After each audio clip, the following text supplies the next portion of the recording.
Ladies and gentlemen, thank you for standing by. My name is Krista, and I will be your conference operator today. At this time, I would like to welcome everyone to the DXC Technology Services First Quarter Fiscal 2027 Earnings Conference Call. All lines have been placed on mute to prevent any background noise. After the speaker's remarks, there will be a question and answer session. If you would like to ask a question at that time, simply press star, then the number 1 on your telephone keypad. And if you'd like to withdraw that question, again, press star 1. Thank you. I would now like to turn the conference over to Roger Sachs, Vice President of Investor Relations. Roger, please go ahead. Thank you, operator. Good afternoon, everyone, and welcome to DXC Technology's First Quarter Fiscal 2027 Earnings Conference Call. We hope you had an opportunity to review our earnings release, which is available in the IR section of DXC's website. Speaking on today's call are Raul Fernandez, our President and CEO, and Rob Del Bene, our Chief Financial Officer. Here's today's agenda. First, Raul will update you on our strategic initiatives. Rob will then review our quarterly financial performance, as well as provide thoughts on our second quarter and fiscal full year 2027 guidance. Raul and Rob will then take your questions. Please note, certain comments made during today's call are forward-looking and subject to risks and uncertainties that could cause actual results to differ materially. Details of these risks and uncertainties are in our annual report on Form 10-K and other SEC filings. We undertake no obligation to update any forward-looking statements. Unless otherwise noted, year-over-year or quarter-over-quarter revenue growth rates discussed on today's call refer to organic revenue growth on a non-GAAP basis, which exclude the impact of foreign exchange and inorganic activity. We will also be discussing certain other non-GAAP financial measures that we believe provide useful information to investors. Reconciliations to the most comparable GAAP measures are included in today's earnings release. And with that, let me turn the call over to Raul. Thank you, Roger. On June 11th, we held our Investor Day, where we put our strategy on the table and demonstrated the agentic solutions we have built and deployed. We also announced our global partnership with Anthropic. Since then, we have continued to move from strategy to execution. And what is becoming increasingly clear to me is that the opportunity in front of DXC is not simply to use AI to make our existing business more efficient. It is to use agentic AI to change how we build, sell, and deliver technology, and ultimately return DXC to growth. People and leadership have always mattered, but they matter even more as we enter this next phase. An agentic company operates differently. It needs to move faster, make decisions closer to the customer, build and deploy solutions more quickly, and continuously learn. That requires leaders with deep customer understanding, commercial discipline, entrepreneurial thinking, and the ability to bring people together to deliver better outcomes for customers. That is why I'm very pleased to announce that Paul Taylor is joining DXC as president. Paul brings more than 30 years of technology and commercial leadership experience, spanning financial markets, enterprise technology, and entrepreneurship. He was a partner at IHS Markit through a period of significant profitable growth and scale, culminating in its approximately $44 billion acquisition by S&P Global. Most recently, he founded and led Hub, an AI-driven technology business acquired by Astra, where AI agents and workflow automation were central to the company's operating model. Paul brings the combination of commercial leadership, entrepreneurial thinking, and operational expertise needed to leverage world-class technology, great teams, and deep customer relationships to help customers transform their businesses. Together, Rob, Paul, and I will streamline how DXC operates, bring our markets, offerings, and delivery teams closer together, and execute an aggressive agentic playbook that helps our customers move faster. We are also making a leadership change at GIS. This morning, we announced Dan Gray will take over leadership of GIS from Chris Strungle. Dan has co-led the development of Oasis and our agentic SOC solutions, so he brings both the technical understanding and the operating mindset that we need to accelerate the transformation of GIS. I want to thank Chris for his service to DXC and wish him the very best in his next chapter. Chris will remain connected to DXC through my CEO Council of Advisors. Earlier this week, we also announced the promotion of Holly Grant to President of AI Innovation, Strategy, and LabX. Together, these changes reflect a single principle: placing the strongest leaders in the areas where we see the greatest opportunity to create value for customers and shareholders. The most important thing we can demonstrate today is not our vision for AI, it's proof.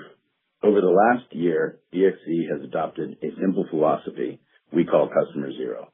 Build it, run it in our own environment, prove it works, measure the results, and then take it to our customers. This approach is producing tangible results. In our own security operations, our agentic SOC has transformed how we detect and respond to threats. With traditional software and manual processes, mean time to intrusion detection was approximately 21 minutes. With our agentic SOC solution, we are seeing that reduced to approximately 6 seconds. This is not incremental improvement. This is a fundamentally different operating model for our cybersecurity. We are seeing similar outcomes for DXC Oasis, which is now deployed across 57 customer environments. Oasis is helping organizations improve the speed, consistency, and intelligence of mission-critical IT operations. In measured use cases, we have seen significant reductions in resolution time and ticket backlogs while maintaining high diagnostic accuracy. What matters is not simply that these technologies work together. What matters is that they are creating customer demand, shortening time to value, and expanding the set of opportunities where DXC can lead. As I meet with CEOs, CIOs, and business leaders around the world, one theme comes up consistently. Organizations are excited about the potential and promise of AI, but they want to adopt it responsibly. They want innovation, but they also want trust. We believe enterprises will not deploy agentic AI at scale unless they can trust the architecture underneath it. That means protecting customer data, preserving governance, maintaining auditability, and ensuring accountability for business outcomes. This is where DXC is uniquely positioned. For decades, our customers have trusted us to operate some of the most critical systems, applications, and infrastructure. As AI adoption accelerates, we believe that trust becomes even more valuable. Another principle that differentiates DXC is what we describe as connect, don't convert strategy.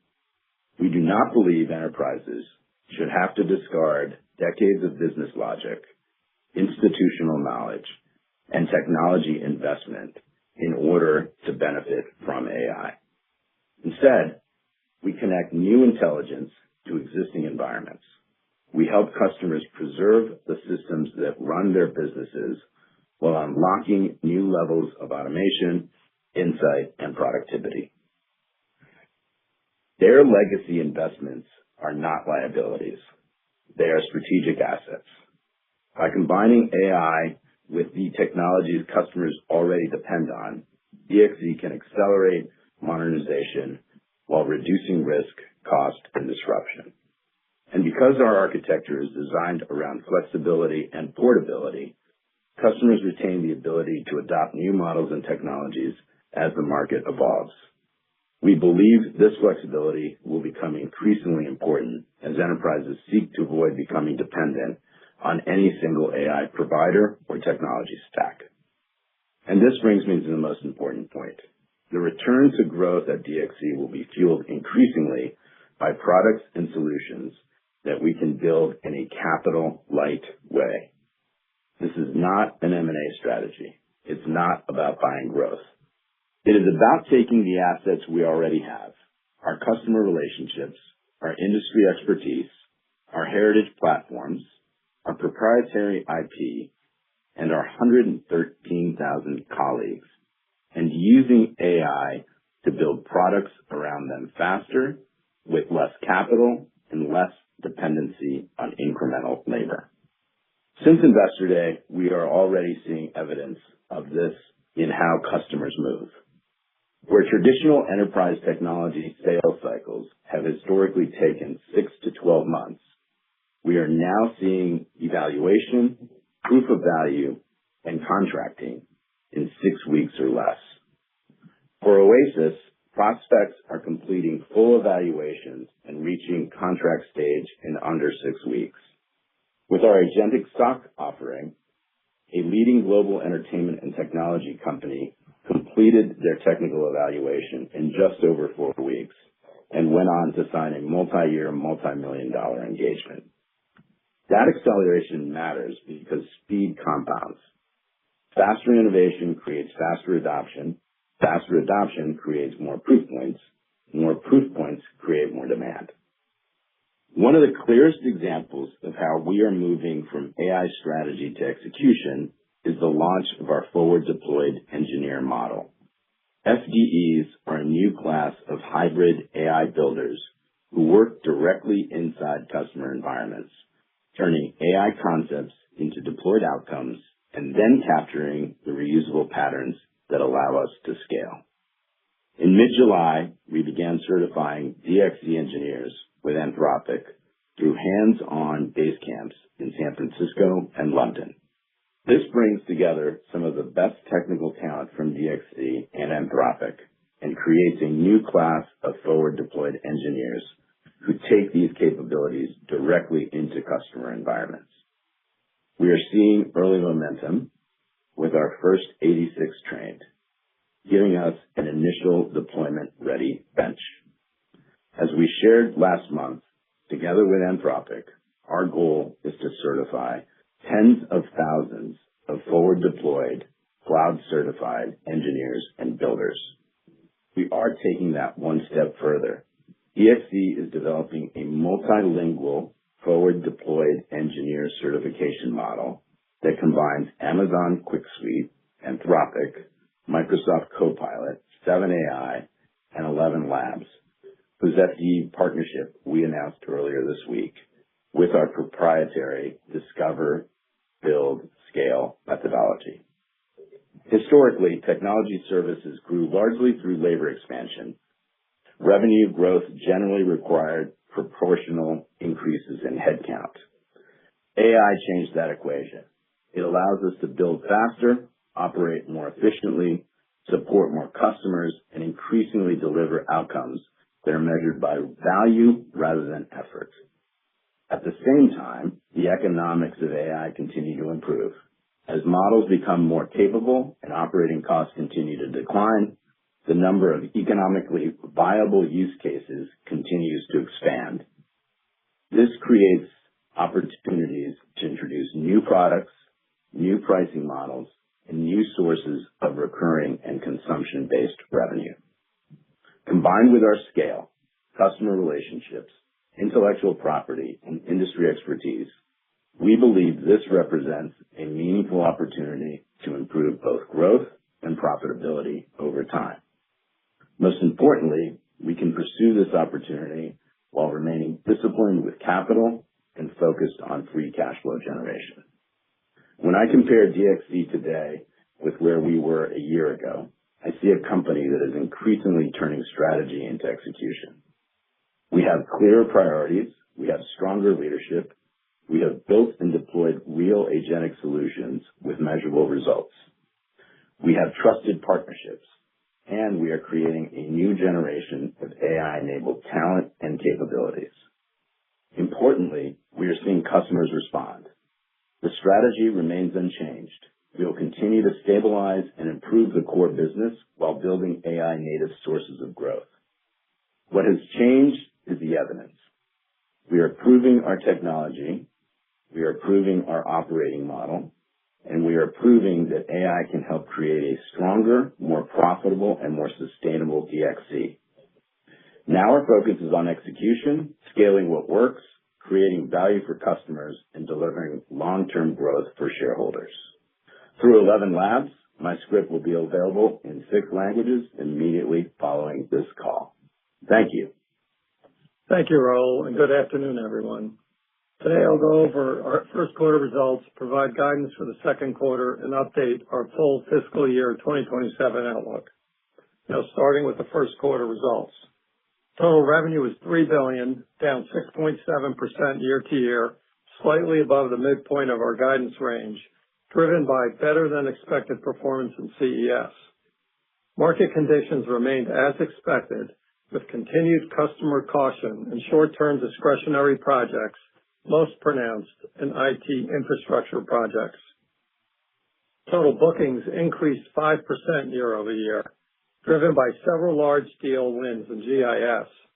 This resulted in a book-to-bill of 0.99, the highest first quarter level in the past 3 years, bringing our trailing 12-month book-to-bill to slightly above 1. As expected, our adjusted EBIT margin was 5%, down 180 basis points year to year. The performance reflects the revenue profile we anticipated for the quarter, as well as normal seasonal factors. Non-GAAP EPS was 40 cents, in line with our guidance. Now turning to our segment results. The CES book-to-bill ratio for the quarter was 0.98, with a trailing 12-month book-to-bill of 1.04. Bookings in both DXC Engineering and Growth X grew year to year, while a tougher comparison to the first quarter of fiscal 2026 in the applications business led to a total CES bookings decline of 19% year to year. As we discussed in our Investor Day presentation, both DXC Engineering and Growth X are important elements of our platform-based product strategy and our longer-term revenue growth plans. CES revenues declined 3% year to year, modestly ahead of our expectations, primarily due to better performance in project revenues in both Growth X and DXC Engineering. Our applications business performed consistently quarter to quarter and in line with our expectation, with growth in enterprise application services for the third consecutive quarter and consistent quarter-to-quarter declines in custom applications. For GIS, the book-to-bill ratio was 1.11, reflecting a year-to-year bookings increase of 35%, driven by several large deal wins, including both new logos and renewals in our intelligent infrastructure and workplace businesses. With the introduction of Oasis and other new product content like our agentic SOC solutions, we're now delivering AI-based products to our clients, greatly enhancing the effectiveness and productivity of their IT operations and security posture. This is translating into increased opportunities with new potential clients and with our install base of existing customers. This is encouraging and supports our longer-term outlook for GIS. By the end of the first half of the year, we expect 85 customers to be on the Oasis platform and have a deployment plan for 125 customers by the end of the fiscal year. We're solutioning all new intelligent infrastructure engagements with Oasis, and the client feedback on existing accounts and the market interest levels have been very positive. In the short term, revenue in 1Q continued to be impacted by softer levels of discretionary project work that have a more immediate impact on our quarterly revenue. As a result, GIS declined 11% year to year, slightly lower than our expectation and fourth quarter performance. Insurance grew 1.4% year to year, in line with our expectation. We continue to build momentum in our SaaS-based Assure platform and Horizon solutions, with SaaS revenues more than doubling year to year. Our SaaS-based revenues will build with the continued migration of customers to our Assure platform and as sales of our AI-based smart apps grow throughout the year. Total insurance software revenue grew 13%, while services were down about 1%, impacted by the wind down of a BPS contract, which will also impact the second and third quarters of this fiscal year. We generated $314 million of free cash flow during the quarter, including $214 million associated with the successful resolution of our long-running trade secrets litigation involving TCS. Excluding that benefit, free cash flow totaled $100 million, a modest year-over-year improvement driven by lower annual executive compensation and reduced cash tax payments, offsetting lower adjusted EBIT. We ended the quarter with approximately $1.9 billion of cash, an increase of $200 million from fiscal year-end 2026, including proceeds from the TCS litigation. During the quarter, we also repurchased $70 million of shares and reduced capital lease obligations by $38 million. As a result, net debt declined by nearly $270 million from Q4 levels to approximately $1.5 billion, further strengthening our balance sheet. Consistent with our previously announced capital allocation plans, we anticipate retiring $400 million of our U.S. dollar bonds maturing in September 2026 and expect to repurchase approximately $250 million of shares during the fiscal year. Now let me provide you with an updated view of our full year fiscal 2027 guidance. We continue to expect total organic revenue to decline 3% to 5% year to year, with an improvement in the rate of decline in the second half of the year. The drivers of our top-line trajectory for the year are reflected in our segment outlook as follows. In CES, we now expect revenue to decline at low single-digit range consistently throughout the year, reflecting better performance in project-based services than we previously anticipated. In GIS, we continue to anticipate a mid-single-digit revenue decline for the year. Performance is trending modestly below our original assumptions, largely reflecting lower levels of discretionary project activity. We continue to expect a stronger second half profile as the impact of contract losses incurred in previous years moderates.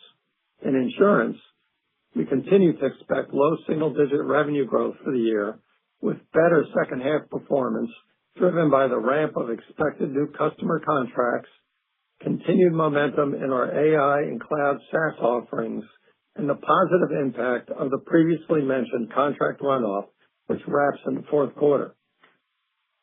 The midpoint of our guidance for all three segments does not assume any change to the current macro environment. We continue to anticipate adjusted EBIT margin for the full year in the range of 6% to 7%, with margins improving sequentially throughout the year, supported by cost management, operational efficiencies, and improving revenue profile in the second half of the year. Our non-GAAP diluted EPS outlook remains between $2.40 to $2.90. We now expect full fiscal year 2027 free cash flow of approximately $685 million. This outlook reflects the following: maintaining our underlying prior free cash flow expectation of approximately $600 million, the $214 million cash benefit from the TCS litigation I discussed earlier, and a payment related to a previously disclosed tax litigation case with the IRS regarding currency losses from 2009. While we determine the appropriate path forward, including potential appeal, we included in guidance a deposit with the IRS to stop future interest from accruing. For the second quarter of fiscal 2027, we expect total organic revenue to decline between 5.5% to 6.5% year to year. And at the segment level, we expect CES to decline low single digits, consistent with the first quarter. GIS is anticipated to decline at a high single-digit rate, and insurance is expected to grow at a similar rate as the first quarter. We expect adjusted EBIT margin to be approximately 6%, and we expect non-GAAP diluted EPS to be approximately 55 cents. With that, let me turn the call back over to Roger. Thank you, Rob. We'd like to now open the call for your questions. Operator, can you please provide the instructions? Thank you. We will now begin the question and answer session. If you would like to ask a question, please press star 1 on your telephone keypad to raise your hand and join the queue. And if you'd like to withdraw that question, again, press star 1. We do ask that you limit yourself to one question and one follow-up. For any additional questions, please re-queue. And your first question comes from Bryan Bergin with TD Cowen. Please go ahead. Brian, your line. Good afternoon. Thank you. I wanted to ask about the 2Q to second half walk. Can you help unpack the implied improvement in the second half relative to kind of what you're guiding here in 2Q and any particular factors as you look across CES, GIS, and insurance? Yeah, Brian, it's Rob. Thanks for the question. Yeah, let me unpack the revenue for you. There's a material improvement in growth rate going from the first half to the second half, and it implies us going from the range of, call it -6.5 to -2-ish in the second half, right? So that's the improvement required. Now, when you look at the factors driving that improvement, the majority of that is going to majority of the improvement comes from our GIS business, and about 90% of the improvement, to quantify it for you. And then looking at the dynamics within GIS, about 3/4 of that improvement comes from the opening backlog dynamics throughout the year. So we have line of sight and have a high degree of certainty around 75% of that improvement. The remainder of the improvement comes from in-year sales performance, and that performance does count on a modest improvement in-year sales for GIS, and we think it's a reasonable improvement given all the new content we're bringing to market and the momentum we see with our client base. And so to characterize that a little bit for you, about 15 to 20% of that was delivered already in the first quarter bookings. So when you cut through all of that, there's confidence in our ability to have a significant improvement in the growth rates of GIS, and then we're not counting on significant improvements in CES first half to second half. And we did a little better in CES in the first quarter, and we think we have some momentum building, so we feel confident there. And then the same with insurance. We have line of sight, a modest dollar improvement into the third quarter. In the fourth quarter, we wrap on the one contract that I mentioned in my prepared remarks. So we have pretty good line of sight in insurance as well. So that's what gives us the confidence for the second half improvement. Okay, that's clear. My follow-up, maybe I'll go to CES then. Just looking at the organic revenue decline and the bookings this quarter, I guess what needs to happen here to really get that going again and improve CES and reaccelerating? The client caution continues with muted discretionary, but what can you more than offset the custom app weakness with new offerings in engineering and growth X? Dig in there, please. Let me take that one too, Brian. So the dynamics of the bookings in CES really have to be parsed between smaller project-based deals and larger deals. Now, just if you recall, first quarter last year, we had a significant number of larger deals in CES, so we had a very tough comparison, and that drove our bookings numbers down year to year. The project-based services portion of CES in the first quarter performed better than we anticipated, and that stability gives us more confidence going into the second quarter and the rest of the year. So that dynamic, the project-based bookings give us the foundation for the guide for the remainder of the year. And then the big deals will kind of come and go with the pipeline and the closing cadence of the big deals. But the fundamental underlying bookings of project-based services were better, and they were better in GrowthX and DXC engineering, two of the business areas that Ram emphasized in our investor day. And we had really good growth in enterprise apps, our best in a couple of years. And we've had 3 consecutive quarters of growth there. And so, yes, we do think with the momentum of GrowthX, DXC engineering, and the performance in enterprise apps, that we will be able to make progress against the industry declines in custom apps. Let me add, it's Raul. Let me just add that when you step back and look at the biggest beneficiary from an offering or business unit standpoint to the Anthropic relationship where we're getting certified forward deployed multilingual engineers, CES is the single biggest beneficiary within our offerings. We have taken an extremely conservative approach to modeling that near zero because they're just getting certified, as you heard in the prepared remarks. The cohort of 86 just came out, and we've just started to market, and since we announced it in June, those FDE pods, both to our existing customer base as well as to new customers that we know are looking for that kind of talent. So it's everything Rob said, plus a reliance on a new set of products that we know are hot and in demand in the market. That's what gives us confidence. Okay, understood. Thanks, guys. Your next question comes from the line of Jonathan Lee with Guggenheim Securities. Please go ahead. Great. Thanks for taking my questions. GIS bookings up 35% year-on-year, second consecutive 1.1 book-to-bill. But you saw revenue get worse and margins more than halved to 2.6%. Can you help us reconcile those two? What's the expected timing for the bookings to start converting into revenue? And with Dan now leading GIS with sort of an operating and technical mindset, are there specific execution changes that we should expect on the margin side there?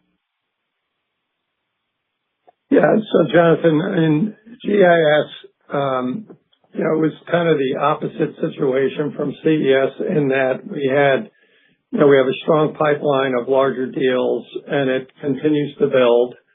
We executed on the closing of those deals in the first quarter, and there was some carryover from the fourth quarter. So that was expected, and so we had better execution in the quarter of the larger deals. The discretionary short-term infrastructure projects were a little softer than we anticipated. So that is what drove down the revenue versus our expectation for GIS in the quarter. It fell through to margin, but as we progress with the revenue improvements throughout the year, we do expect the margins in GIS to bounce back, and by the end of the year, we'll have year-to-year flat margins or slightly better. And we have Dan. We're very excited with Dan taking over in GIS. We've got a lot of muscle behind the cost takeout plans that we're going to execute on for the rest of the year, and Dan's going to just accelerate that and help us even. Yeah, and let me just add to that Dan's been the architect of our agentic transformation within GIS. Now he's the architect plus the P&L owner.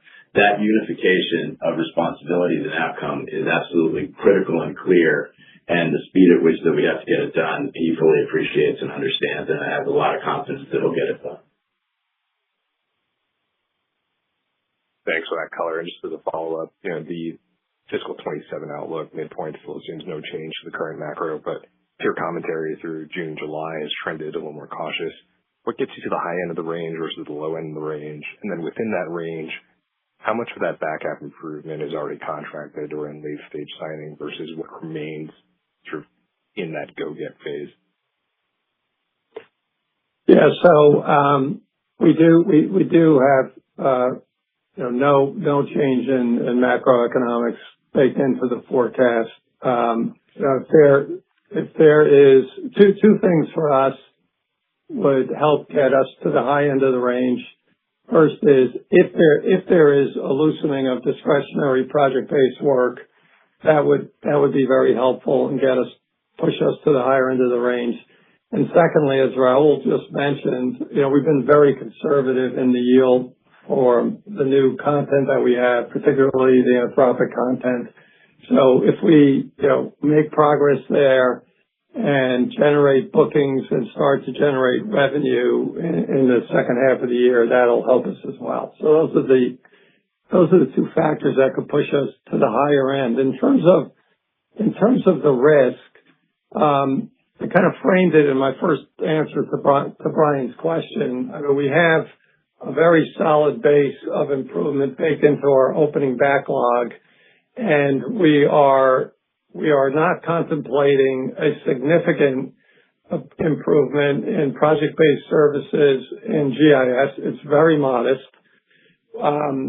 The CES assumptions right now are a little more conservative than GIS.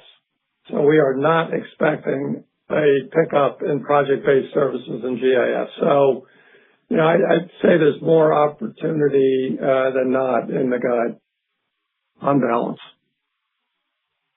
Thank you for that. And send my congrats to Paul, Dan, and Holly. Thanks so much.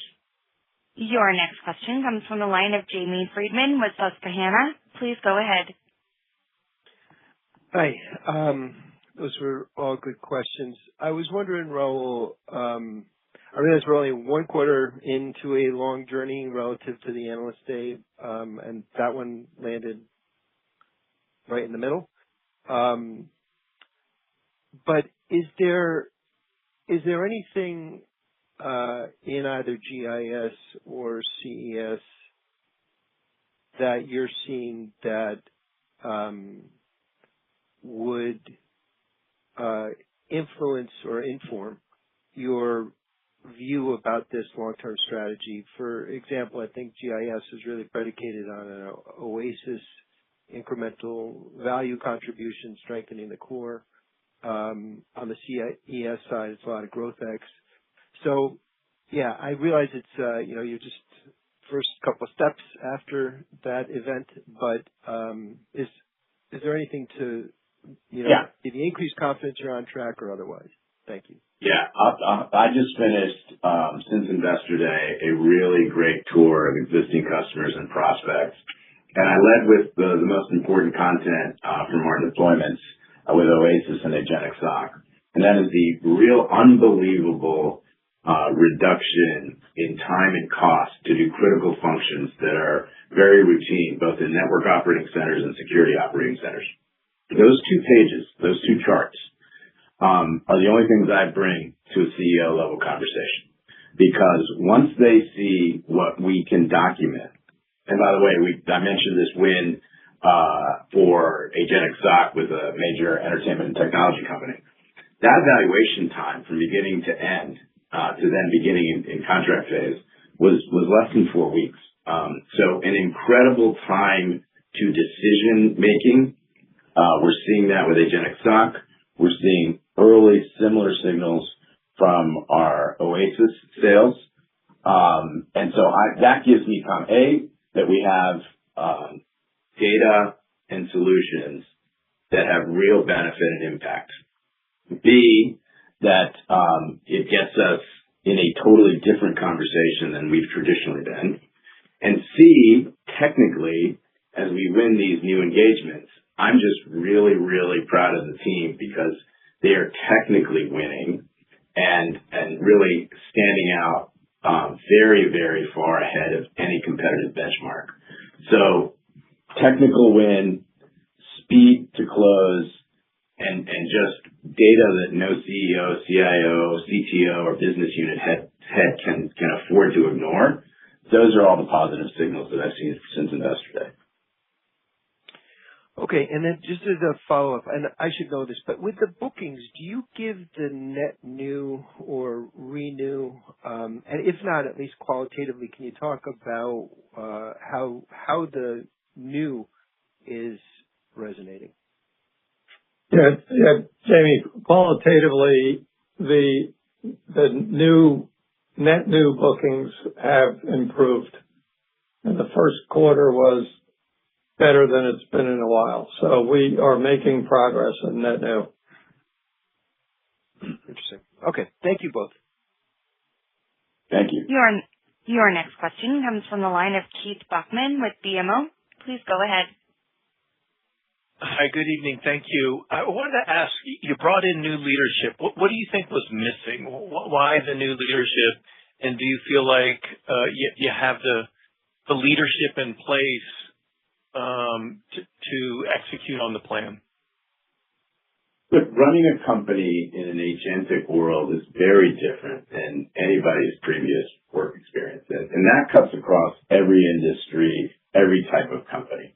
So finding the right attributes that define an A player in an AI world has been something that we're all going through the discernment phase. But you realize that there's certain things that keep coming up as early indicators of success. One, an ability to move very quickly, an ability to move in a nonlinear way, and also in a non-structured way. So traditional engagement pyramids, et cetera. Those are gone. In a world where you are quickly discovering, building, and scaling, traditional methodologies are gone. So looking for quick, thoughtful, technically deep talent that can manage in a new fashion, and really the bottom line is speed and agility. Those are the key attributes. And I'm just super happy that we had a great bench of great young leaders that are now getting an opportunity to be front and center and display what I think are the key attributes for success in an AI world. Okay. I wanted to transition to insurance. Revenue a little over 1%. The book-to-bill was well below 1. Just maybe outline with the advancement of a quarter how you're thinking about the year and sort of what the puts and takes are on the insurance segment. Yeah, Keith, it's Rob. So the book-to-bill is low, but insurance has very big, lumpy deals that are predominantly renewal-based. So you'll get big swings in the book-to-bill in any given quarter. We do have line of sight to a couple of larger transactions. Again, new customers for us that are baked into our guide for the year and our forecast for the year, and we have confidence that we're going to land them. So that's the dynamic. I'll just remind you that at the beginning of any given year, the revenue from backlog for insurance is the highest proportion of any of our offering. So the go-get within a year is relatively small, but part of that go-get we have this year is a couple of deals that we have line of sight to, and I think we're going to execute on those. Yeah, and sort of the spirit of the question is, it would help, obviously, if you could demonstrate some acceleration in that business over time. So getting those new customers is a leading indicator. Okay, thanks, Rob. Yeah, and just one last point, in my remarks, I mentioned that we will wrap on one particular contract. The contract stability in insurance is extremely high. We don't have customers leave, but we had one contract where we're winding down the relationship with the customer, and it's a drag on our growth rate for the first 3 quarters, and that'll be behind us. And so you'll see a little bit of a pickup in the fourth quarter, partly because of that relationship. We're wrapping on that, and partly because of the couple of deals I mentioned. Okay, thanks, Rob. Thanks. Your next question comes from the line of Tien-Tsin Huang with JP Morgan. Please go ahead. Hi, thanks a lot. So the large bookings did come through, help the book-to-bill in GIS, the opening backlog you talked about, Rob. So I'm just curious from here, thinking about bookings in the coming quarter or two? Any call-outs and visibility and ability to replenish? That's one question I have. Thank you. Yeah. Yep. So our couple different elements that are, baked into our forecast, which are important. First is that the project base in CES, the benefit we saw in the first quarter, is also reflected in the pipeline going forward.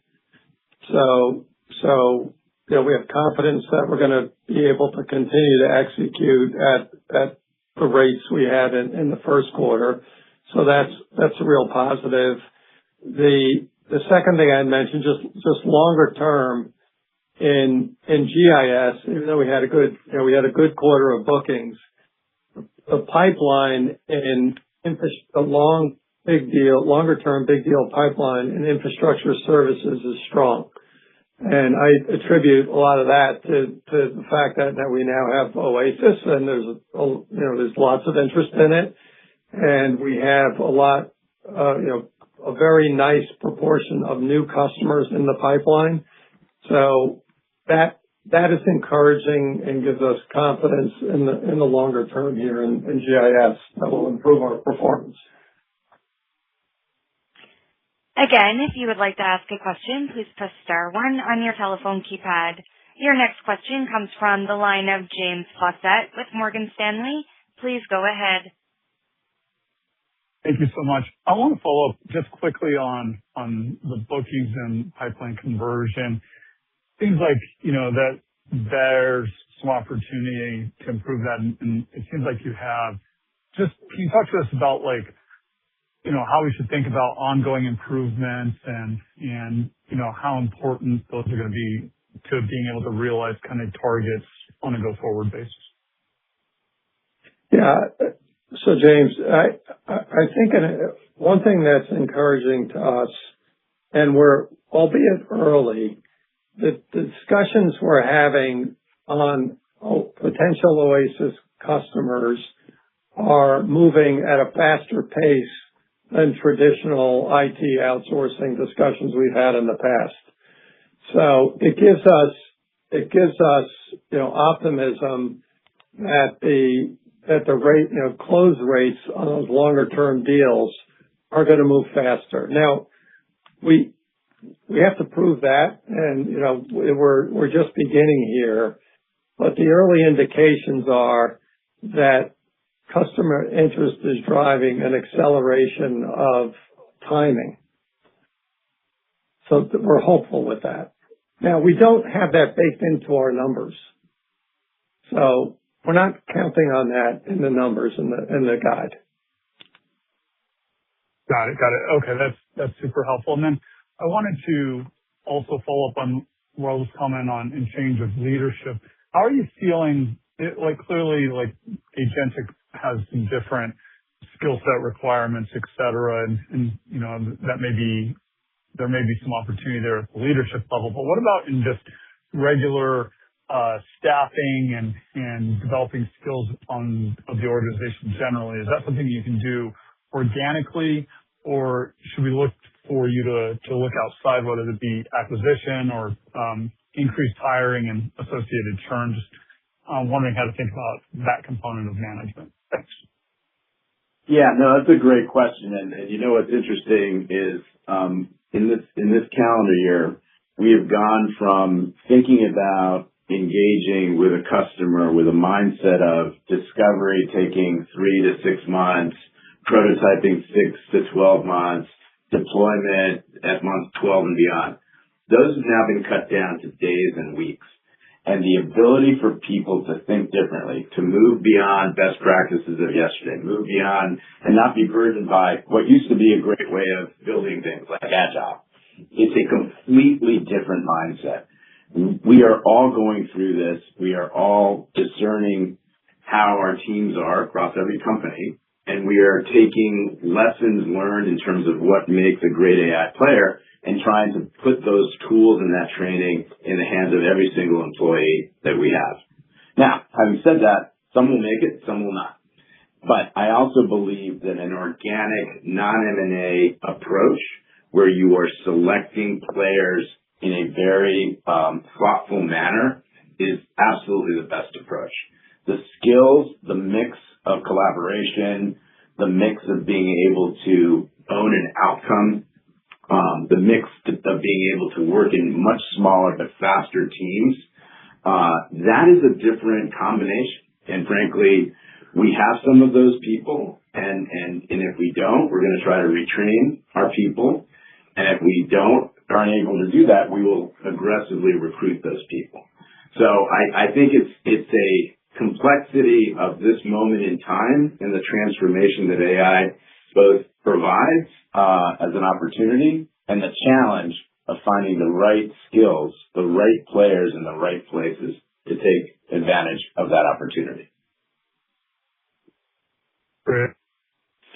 Your next question comes from the line of Rod Bourgeois with Deep Dive Equity Research. Please go ahead. Hey guys. Hey, I want to ask about how AI is impacting data center activities and spending priorities and how this is affecting your demand. You had IBM get hit by clients shifting their spending priorities. You've got enterprises trying to optimize their token usage and wanting to work across multiple AI model types. And so there's a lot of shifting happening with data center priorities, it seems. Should those trends be helpful to you, or is some of the weakness in your discretionary demand in GIS related to those shifting priorities? Help us sort that out, because it might also be an opportunity as you roll out Oasis to address some of those prevailing trends. Thanks. Yeah, no, you're totally right there. And I think the dynamics that I have viewed and that I have spoken to customers about is that as they are making decisions, their management team, their boards are asking extra questions with regards to, is this the right technical approach? Is there enough agentic in this solution? How long is this solution going to have a useful life? Those questions are absolutely smart, needed, and should be asked, but those questions do introduce delay in decision making. I think that is something that will dissipate over time as those questions and cycle time become shorter and as more proof points are deployed and people can point to real returns and they can move more quickly to saying yes to the new kind of agentic products. Now, I think clearly our whole sector has been impacted by a macro shift in spend and focus on kind of the infrastructure side. But the other point that you made about complexity drives the need for DXC and others more than ever, because that complexity, needing to understand how to optimize architecture, tokens, harnessing, where you use what model, that is a real time. You only know it if you're doing it, and we are doing it. And so I do believe medium to long term, it's a huge upside for us because we're in the middle of solving these for a small set of customers, that small set of customers and those proof points are going to be very valuable to us as we scale. And then frankly, as we have deployable, multilingual, certified FDE talent. Makes sense. Hey, I'm getting some follow-up questions just about GIS margin situation. So the margins are quite low. I mean, even relative to history. What's the main driver of improving those margins so what's the main reason they're down, and what's the main driver of getting them up as the year progresses? Yeah, Rod, it's Rob. So in the first quarter, the revenue decline is the main driver of the decline in margins. First quarter is normally seasonally low, but the revenue performance in the quarter drove the margin down below where we expected. Now going forward, we have two main factors which are going to drive the improvement. The first is the improvement in revenue performance throughout the year. That is a significant driver. And second is just progress on our cost reduction roadmap, our cost takeout roadmap. And we do typically have that normally builds as we progress throughout the year, and we expect that to happen again this year. As I mentioned earlier, we expect to exit the year at margins that are similar to last year's. Thank you. Thanks. And that concludes our question and answer session. I would now like to turn the conference back over to Roger Sachs for closing comments. Thank you, everybody, for joining us today. Thank you for your ongoing support, and we look forward to speaking with everybody again next quarter. This concludes today's conference call. Thank you for your participation, and you may now disconnect.